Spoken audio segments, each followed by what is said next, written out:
Ladies and gentlemen, we would like to welcome you to the F&G show. The F&G show, once again. Not over a glass of wine. Not over a glass of wine. He's still... recuperating. Yes. But today, we still going to give you the news the way we see it. Yes. How we view it. And Frank, what we got today? Well, there's been a controversy that's broke out. It's really not a controversy. It's an invented controversy over critical race theory. So some, I guess you would call it white privilege elites, have decided that Black history is no longer necessary in America. So I guess they came up with this term critical race theory, or somebody came up with this term critical race theory. It's not even in Webster's dictionary. And now all school districts across the country, it's not in there. It's a recent thing that just came out. So apparently, teachers can't teach about Black history in anything anymore and talk about the advancements and what Black people have done. And somehow the belief system is white children will feel offended if we tell the truth about what happened in slavery and what white people did to Black people throughout America's history. Well, if your children are that weak, then why did you have them? So let's look at the video. Only Frank, y'all. Only Frank.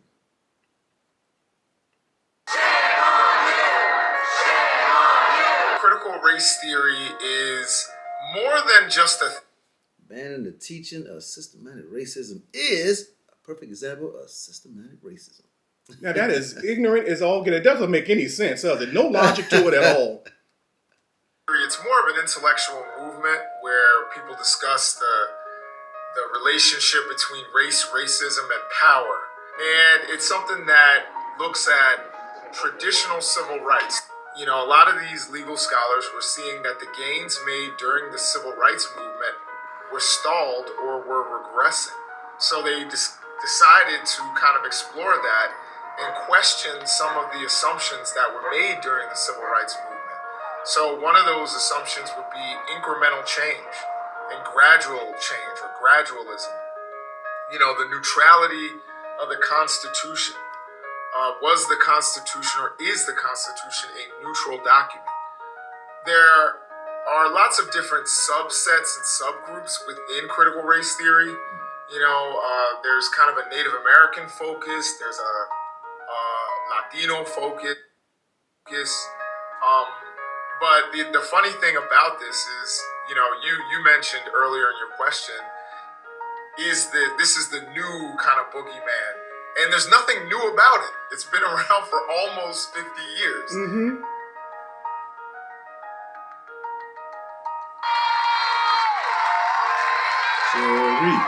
And I don't mind telling the truth as it is. Critical race theory is anti-white, and it's not American. Would you...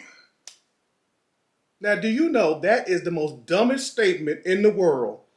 Well, let me see. Let me see from his point of view. I don't see it. Yeah, it's the dumbest statement in the world. I mean, completely dumb. Dumb. Let's continue. Teach what happened during World War I or World War II or the American Revolution? No, you wouldn't. We need critical race theory because we need real history.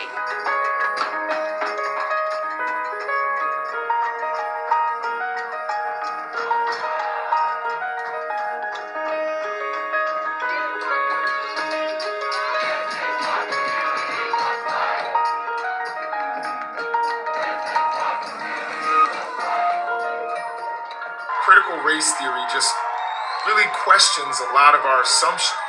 And I think that's threatening to a lot of people. And so it's become equivalent. People have tried to tie it to the way we teach history. And there's been a lot of pushback on that. And it's a faulty idea, and it's just a good name because people get scared when you say words like black or race or things like that. So critical race theory, what is that? A lot of people think that their second grader, instead of learning their ABCs, is learning, you know, critical race theory, and it's absolutely untrue. Exactly.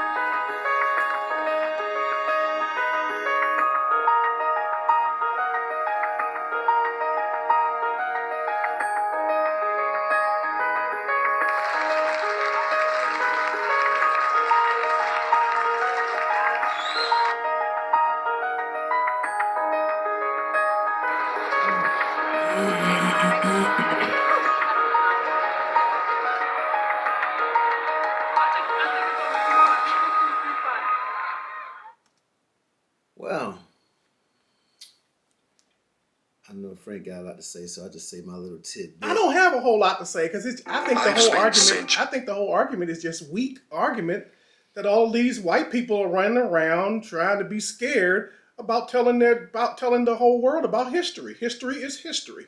I would say my opinion on what we just saw in this video. I'm sure there's other videos. I know there's other videos Yes, out there. hundreds of them. But I would just say on what we just saw, my thing is when it comes to math, I dare anybody 50 years old and older to go pull an 8th grade math book and see if they can do some of that math problems in there. Mm-hmm. The way they do it now, not the way they do it then, the way we did it back then. And they would tell you, I had to sit in for a math class one time and I was trying to teach the kids what I knew about math, middle school. They was telling me I was wrong, even though I got the same answer. But the thing was, math changed from when I grew up. They changed it because they said, well, instead of doing it this way, we learn another way of doing it. Mm-hmm. English has just pretty much been English, you learn, they add more slang in there and everything. But outside of that, English still do English. Mm-hmm. Reading and all that. Science, with the advancement of science, things have changed in science Science as well changes all the time. because of technology. Yes. History has already happened. So all you're doing is telling the story. So That's I don't exactly see right. Mm-hmm.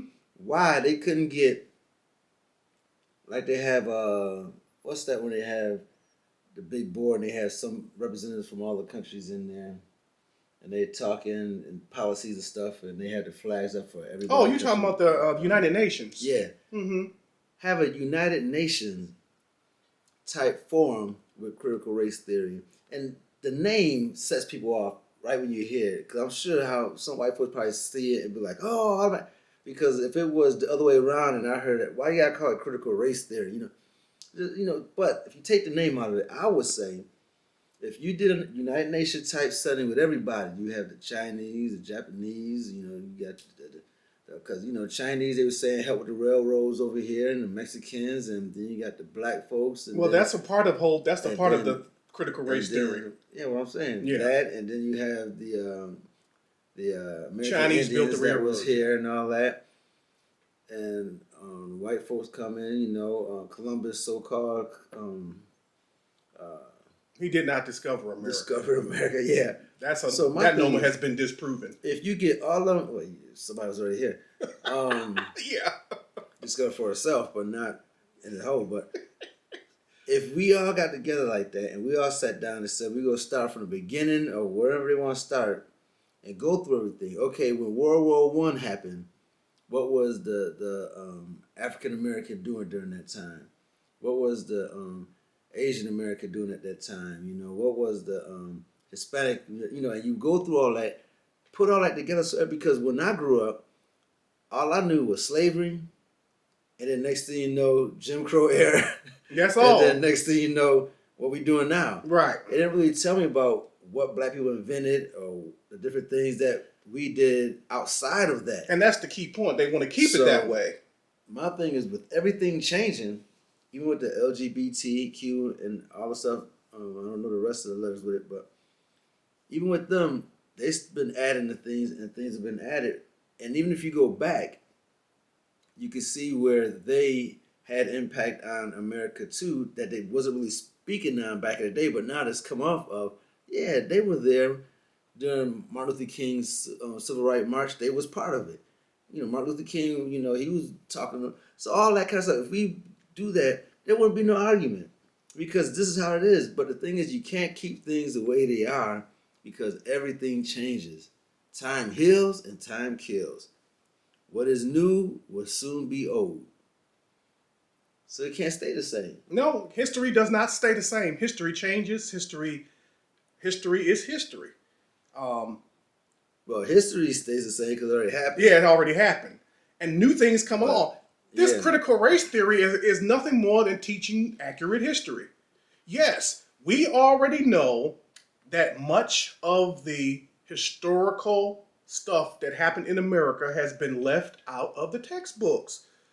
Now, the reason why these people are getting all upset because if you feel shame to teach real history, then you only doing it because you're guilty. You feel guilty about what your ancestors did to Asians, to Japanese, to blacks. You feel guilty.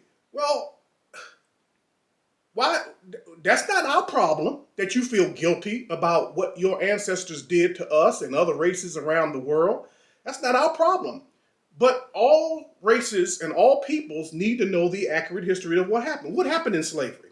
What happened during Jim Crow? What happened during other racial incidents? Yes, what happened in Oklahoma when you blew up Black Wall Street, dropped bombs on Black Wall Street? Yeah, we need to know all of that history. That is accurate history. It happened.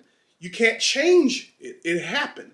Yes, there are still people alive who lived through blowing up of what was that place in Oklahoma?